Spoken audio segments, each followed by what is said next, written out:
Good afternoon, Keith Thurman. Good afternoon. How you doing? I'm good. Thank you so much again for talking to Bayloric TV. Oh, no problem. Thanks for having me. Okay, Keith, first of all, congratulations for your fight with Robert Guerrero. It's been a while, but congratulations. Thank you.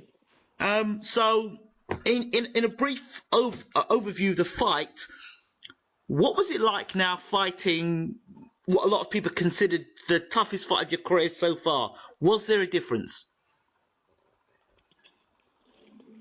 Nah, man. I've been working at this for a very long time. I had over 100 amateur fights. I'm prepared for this, man. I was focused on making boxing my career when I was 16 years old. So I expected what it always is, man, which is a boxing match. Mano, one versus one. So coming into this fight with Guerrero, back then, was it a personal thing between you and Guerrero, or was it just the fact that it was like, competitive? You knew that this was going to be a tough fight, and you just had to put your A game on. I've never had a grudge with Guerrero, but I had a lot of pride knowing that I could beat Guerrero, and Guerrero was getting a lot in this welterweight division that I didn't really think that, not that he didn't deserve it. He deserved what he did because of the victories that he was achieving in his career. I just knew I could beat him, and I knew that I belonged at the top, and I wanted an opportunity to prove that, and I finally got that shot. Okay, so as we know, you dropped Guerrero pretty heavily, but was unable to finish him, much like the Bundu fight. You dropped Bundu, unable to finish him. Now, is this dropping doubts in your mind as to how big a puncher you are, or how good a finisher you are, or is it the level that you're at now, or is it just one of those things? No, man, it does have to do with the level that I'm at now. The number one rule in boxing is protect yourself at all times, and nobody makes it up to that level without understanding how to protect themselves in the ring. More than half of the job when it comes to being victorious is, you can't take damage, so you have to learn how to protect yourself. Guerrero has been in with some of the best fighters in the world. He's been through a lot of diversity, and he's able to weather the storm. I do believe with more time we would have been able to capitalize, but we were unable to finish him off in the 30 seconds that we had, and for the rounds that continued. So it is what it is. Props to Guerrero. Okay, now let's move forward. The swelling that you got on your forehead, was it, and your face? How bad was that swelling? I mean, after the fight and when you went to the hospital, how bad was the swelling? It was extreme, man. Never experienced anything like it in my life, inside the ring or outside of the ring. The doctors put me under a CAT scan. They did X-rays. They said nothing was broken, fractured. The blood was all in between the skin and the bone, and not in the brain. Certain hematomas, there can be blood inside the brain, and that is very bad. I did not suffer that, so we were happy. But the blood, the big knot in my forehead, due to gravity, drained down into my eye within several hours after the fight, and my left eye was completely shut for about 2 days, and the blood transferred into the other eye, into the right eye, and it spread out and started to dissipate. And I still actually have some coloration from the stagnant blood, and the doctor said that it's going to take even longer for that blood to clear out, and that's natural. I'm not injured. It doesn't hurt when I touch it, but it's just what I had to go through, part of the game. Okay, now, if you're not a fighter, then, looking at that, you think, he's okay, it's nothing serious. But if you're a fighter, there are certain things that go through your mind. You think, well, you've got swelling in your face. The first thing you think about, obviously, is, are you okay? Then you think about, the next thing is, your career. Was there anything at that point when you had that swelling and you had to go and see the doctor and you were having a CAT scan? Did you think about your career and the potential it could be, tricky for you? I wasn't worried about anything. I felt like I was going to be all right. Okay. After the fight, with the adrenaline wearing down a little bit, I could feel my head throbbing. But I feel if there was anything major, I would have suffered probably more dizziness, maybe a little bit of fainting, just signs of something tragic. I had no tragic signs, so I wasn't really worried. I had faith, and everything was clear, so we were all happy, me and my team. Well, that's great to hear. That's great to hear. Now, before this fight with Robert Guerrero, I remember specifically talking to you, and there was a lot of heat, so much on you in terms of the opposition you were going to be fighting. And I knew, and you'd said it over and over again, that you wanted to fight the best that was out there. Robert Guerrero was the guy that was ducking you. You got the fight with Robert Guerrero. Now, before this fight, I had spoken to George Foreman III, and he said Keith Thurman is definitely the future.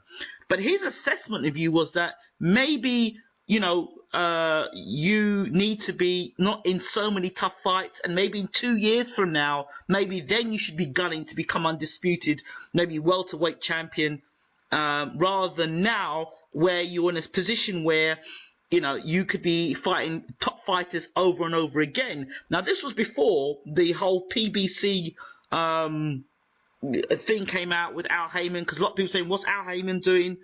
Then we got the Premier Boxing Champions, and now you're a part of an elite set of fighters now together. So I mean, it looks like it's gonna be tough fight after tough fight. And what George Foreman III has said looks quite interesting now. What are your thoughts on that? Well, at the end of the day, one thing that a lot of people don't know or really understand is that it's really hard to constantly put together a tough fight after a tough fight after a tough fight.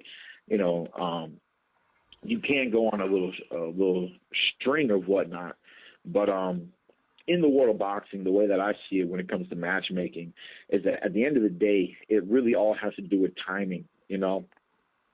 I think Floyd and Pacquiao really, I think the fight really happened because it was time for it to happen. And with me and what's coming up next, who knows who I'm going to fight? I don't know who I'm going to fight yet. They've yet to really talk about that. But I'm hoping for a good name, a respectable name. But I know certain names that are on my list are preoccupied right now, so I'm not going to be able to get exactly what I want. Okay. So as you know, Floyd has vacated the titles. How does that affect your whole WBA situation?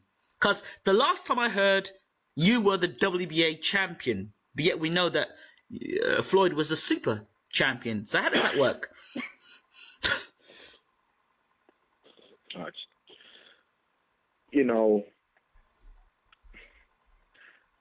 It is what it is. I know what you know. I'm currently the WBA world champion. Whatever that's supposed to mean in some WBA ranking, is he letting go of all the belts? Did they really create a super belt? What did they do? You know what I'm saying? I don't know what happened when it all happened, man. To me, they just like to make things up on the fly. I'm just interested in the fight world and the fight game and pleasing the fans, man. Belts are for recognition, but I'm going to do everything in my power to get the recognition I deserve, whether it's the A belt, the B belt, or the C belt, man. It's what it is. On the subject of belts, there's been a rumor going around that there may be a Al Heyman version of belts. Would that be something you'd be interested in? Like I said, man, belts are for recognition, I feel like at the end of the day, the real fans know who the top fighters in each division really are.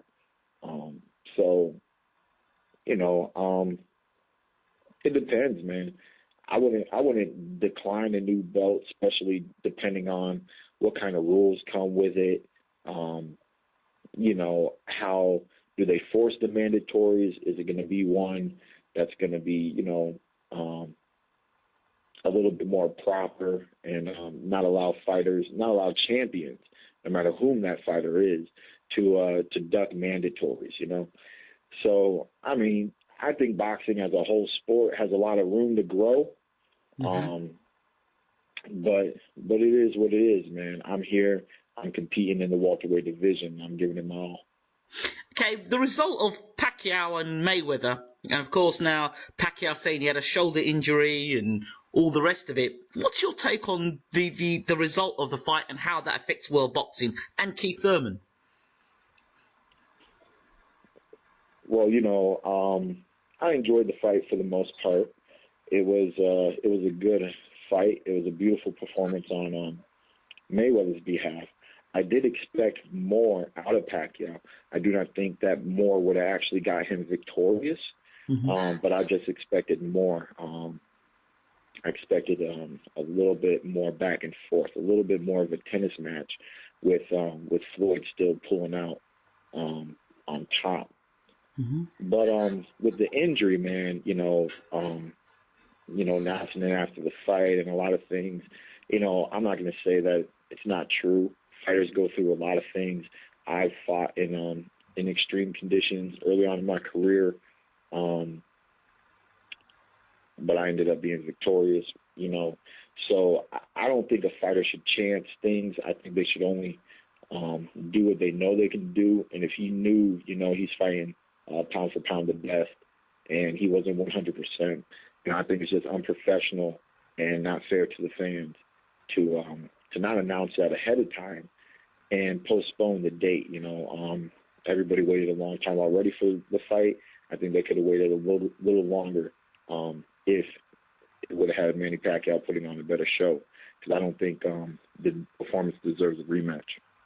Great. Now, another story was coming out that you were going to be fighting Shawn Porter. It now happens that Shawn Porter is about to sign to fight Adrian Broner. How do you think that fight's going to work out? It's interesting, you know.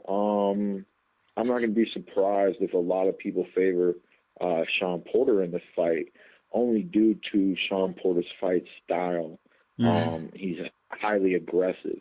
And, you know, just by going over a blueprint, you know, last time Broner fought a big, strong, aggressive fighter, he was defeated, you know. So,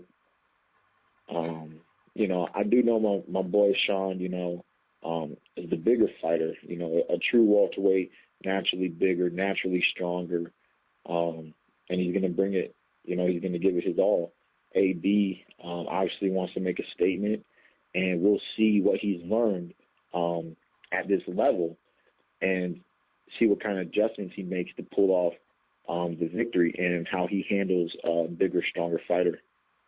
It's interesting. The other thing that's coming out is that the fight won't be at welterweight, but it'll be some sort of catchweight fight. What are your thoughts on these catchweight fights?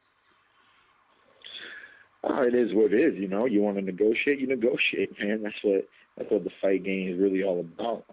You know, everything can be put down on paper. You know, I sign the dotted line, I sign it.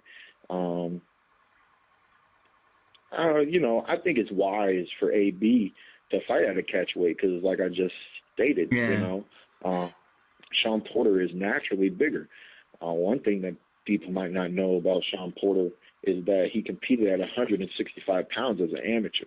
You know, I grew up with a lot of these boys in the amateurs, man. And his dad never really wanted to stunt his son's growth growing up in high school, and Shawn Porter also played football.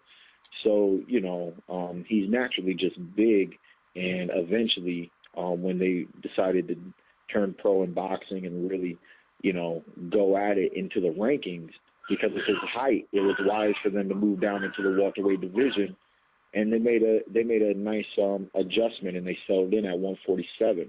I think Shawn Porter is a strong 147 pounder. So if Broner can make him maybe edge out a few more pounds, make him dehydrate a little bit more, maybe bring him outside of his comfort zone when it comes to losing weight. Mm-hmm. You know, I mean, it's just beneficial for AB and his team. I think it's wise on their behalf to take the fight at a catchweight. Absolutely. But obviously, Team Porter is confident in it, so it is what it is. It should be a good fight for the fans. Absolutely. A name that's always brought with you of recent times has been Kell Brook, and for obvious reasons, he's the IBF champion. Now, the fallout with Kell Brook and Amir Khan. Brook now going to fight Gavin. Khan now going to fight Algieri. What are your thoughts on that matchup between Brook and Khan and the whole fallout between those two guys and who they're fighting now? You know, I like the fight between your boys' little UK rivalry, whatever you guys got going on over there. You know, and I love meeting the fans, man. So many fans love Kell, hate Khan, hate Kell. You know, it's funny, man. It's funny. I got people that want me to knock out one, not the other, and I got people that want me to knock out both, man. But it's a fight that I know the fans are really going to enjoy seeing when they see it. I'm interested in, just for that side of the world, knowing which one is the better boxer, you know.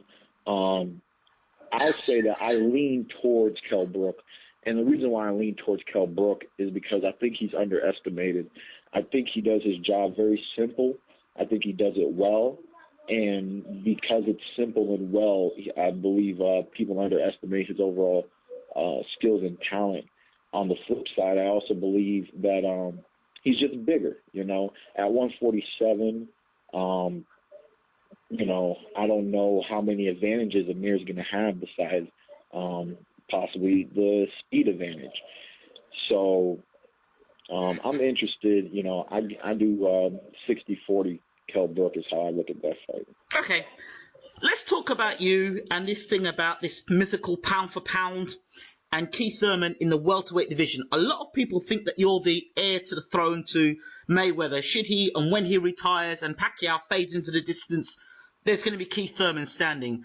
Who do you think is the closest man to step to Keith Thurman in the welterweight division? What do you mean by that last sentence? Well, I don't know. I'm looking to see what you're going to say about it. The closest rival you think you've got there in the welterweight division. You say, you know what? I'm going to keep my eye on this guy right here because when it's all said and done, it'll be me and him. Well, my number one rival at the moment, to my knowledge, is Kell Brook.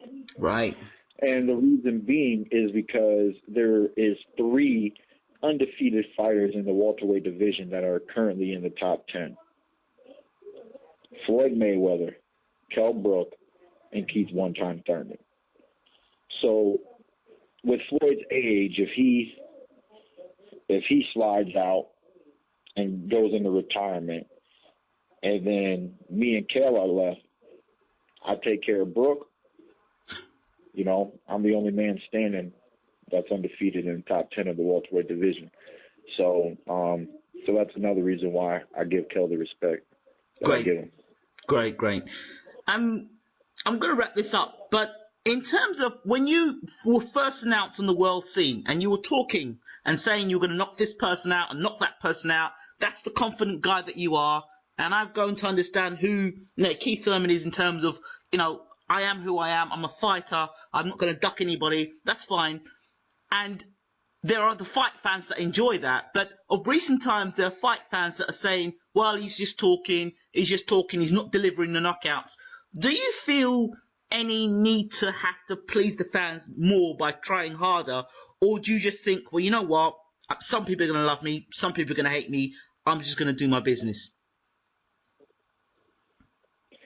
You got to listen to people's words closely. You know what I'm saying? Mm-hmm. I try to explain that that when I talk about the knockouts, man, that it's my philosophy. Yes. It's the way that I look at sport. It's the way that I look at boxing. I believe that the fans really, all that they're doing when they buy that ticket and they sit and they cheer, I think all that they're doing each second in that arena is waiting for the knockout, and technically, I try to acknowledge that and say that I'm doing it too. I'm looking too. I'm the man in the ring, and I'm looking for that knockout every single second. But I'm strategic about my approach. I'm a world-class fighter. I'm not a bull, chasing at a red carpet, with no intelligence, just trying to put on a show for everybody's pleasure. This is a career that I chose, and I try to execute it skillfully, and I do it to my best ability. There are times where I look back at tape, and I do believe that there's more I could have done. I could have took advantage of certain moments, and maybe I could have took more chances for the fans and for myself. But, every chance you take, there's a risk. And like I said, I just try to box smart. At the level that I'm at, I've been required to box smarter than normal, take less risk, take less damage, and that's what you've seen. But, Bundu went down, Guerrero went down, so the power is relevant. If there's not a knockout occurring, there are knockdowns occurring within the match. That's fair enough. Can't argue with that, can you? What's that? I said you can't argue with that, can you? You can't. At the end of the day, I believe I'm staying true to my name, which is one time. Look at all the other boxers. I'm 25-0 with 21 knockouts, but out of the fights that were not knockouts, there was only one fighter in 21 fights that did not touch the mat, and that was Dizon Zavik. Everybody else I faced, even if they went the distance, they laid down on that blue canvas. So, I have a lot of pride. I carry that pride that I'm Keith one-time Thurman, the biggest, baddest welterweight in the welterweight division today. It is what it is. And finally, Keith, when I first interviewed you, that we were talking way back from probably the Carlos Quintana win you had. From that point to where you are now, just finished beating Robert Guerrero, what's been the change for you in terms of you obviously having a bigger profile, fighting on a bigger network, those things? What's changed in the life of Keith Thurman? Number one thing that's changed, man, is fan base and recognition. Right. It's beautiful. I'm happy to be where I am in the world of boxing. I'm happy to be entertaining in the way and the fashion that I have been doing. It was a beautiful experience to kick off the NBC PBC premiere versus Guerrero. I'm really so happy about that event. To me, I finally made my mark in history, and it's just the beginning, hopefully, of my legacy in the welterweight division. Flashing back to that old fighter that you talked to that said I should take my time in my career. Mm-hmm. He may be right. At the end of the day, I'm 26 years old, and I have time. I keep telling everybody when they say, "Oh, I want you to fight Kell. I want you to fight this guy. I want you to fight that guy." I said, "Don't worry, man. I'm gonna be here for a long time. I'm gonna fight everybody. I'll fight everybody. When, where, how it's going to happen, I can't tell you right now, but I'm going to be here for a long time, and there's plenty of time to take care of everybody." Keith Thurman, as always, one time, we appreciate you. We love you. We appreciate what you bring to the ring and the charismatic fighter that you are. Thank you once again for talking to Bayloric TV. Thank you. Take care. Take care, chap. All the best. Bye-bye.